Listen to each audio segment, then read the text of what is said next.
Christmas, I mean, was something I'd always thought of as kind of sacred in our family. Not sacred in a religious way, not sacred really at all, but in the Ida Weissbrot.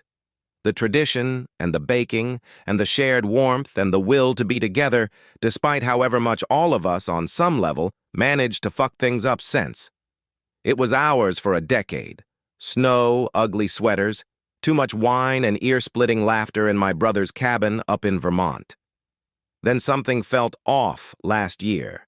So when Mom texted, "Christmas is canceled this year, just too broke for a big gathering," and I felt the world wobble. Something was off. Something was severely, severely out of order. I'm Ethan, 34, a marketing manager from Boston. I was married to Claire, or at least I felt as though I was married to her in spirit, if not in the flesh. We have been together for 9 years, and married for 6. Claire was beautiful, the perfect Instagram aesthetic, smart, ambitious, and everything she touched turned to gold. I used to travel for work a lot and that, but I wasn't missing Christmas. Never. So when Mom texted me on December 10, I had a bad feeling. Too broke? Sure, times were hard, but this was our tradition, and not a soul had asked if we'd like to chip in. I called my sister Emily. "Yo, Em, what do you think about Christmas?" There was a pause. "It's an experience, Ethan. It really is. You should ask Claire," she said. "Claire?" Another pause. "Look, I've probably already said too much." My chest tightened. What the hell was happening? I accused Claire that night.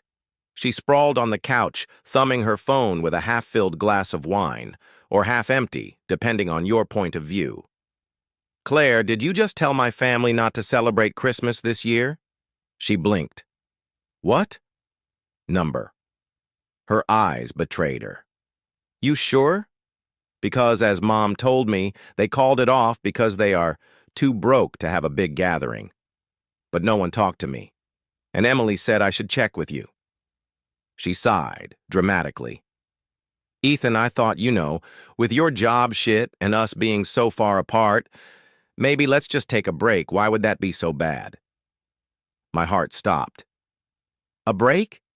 Claire, it's Christmas. We always go." "I only needed time," she said, raising her glass to her lips. "Plus, I'm so done pretending that we're all okay. I'm so done with smiling through this when I want to rip him up. You're always gone. We're roommates, not lovers." I felt like I'd been slapped. But the end of the chicanery was not there. I mean, that one night after she had gone to bed, I was on the couch on our shared iPad. There was an alert on Instagram. Claire tagged in at Bryce T. Designs' story. Wait, Bryce? Her friend from the gym? I opened the story. They were there, Claire and Bryce, in some cabin. My family's usual cabin. She had on a red plaid shirt, the very same one she donned last Christmas. I didn't sleep that night. The next morning, I packed up a bag and drove 4 hours to Vermont. I had the spare key.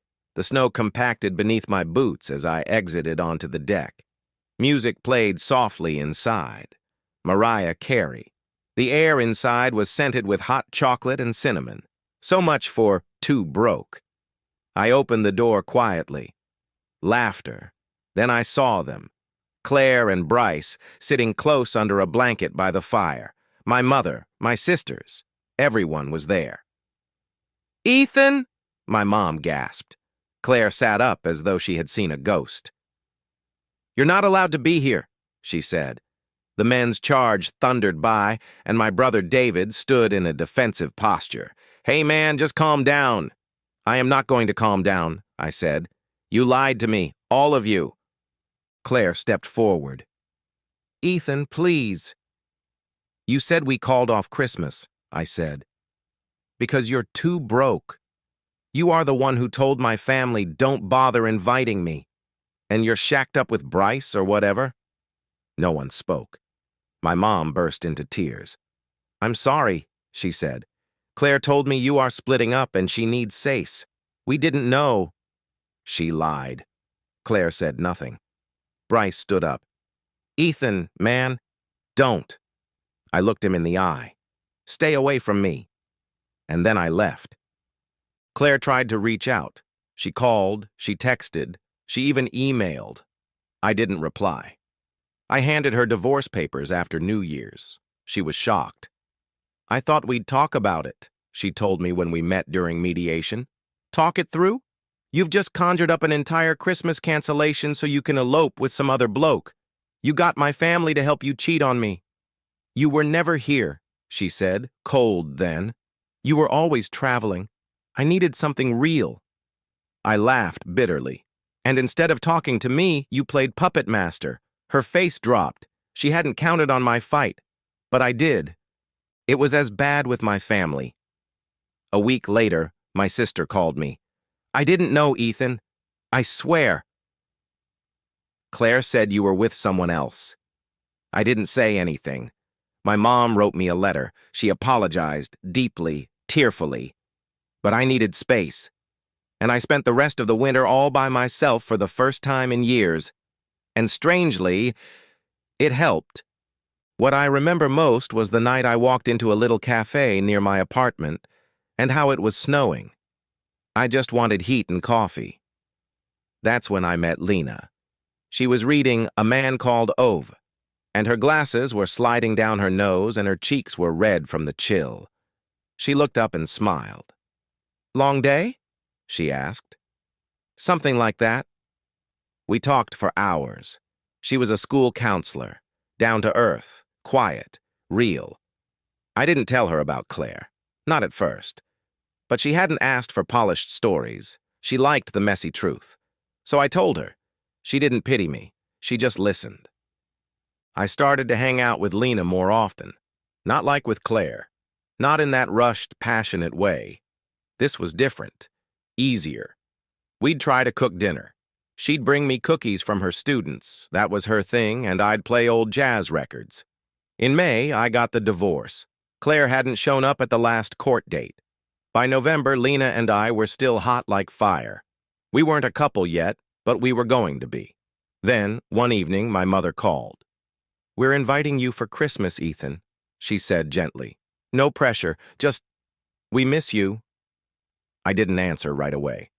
Will Claire be there? I asked. No, she said. She hasn't been in touch, Ethan. I glanced at Lena, sipping tea on my couch. Okay, I said. I'll come. The cabin. There was something very weird in being back there.